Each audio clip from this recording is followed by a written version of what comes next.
Magandang hapon mga ka-brother. Masarap na kainan dito sa Marikina. Ang pangalan na kainan ay Kainyong.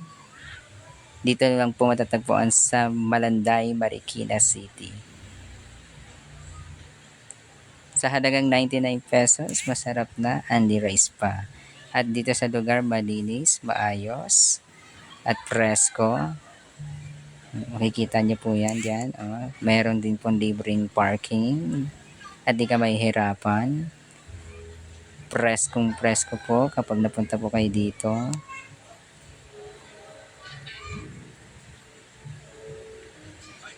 Di ba guys?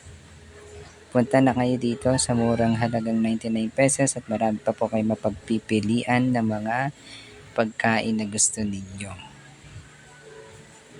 Diba? Ang linis. Dito lang yan kay Kainyong. Ito po ang mga menu at price. Diba? Mura na. Masarap pa. Ito po ang sisig sa bangus, sisig sa manok, at ang T-bone. Diba? Ang sarap. At yan, tapos na po kami mag-picture muna bago kumain at kainan na. Thank you for watching guys. God bless. Subscribe, like, and share.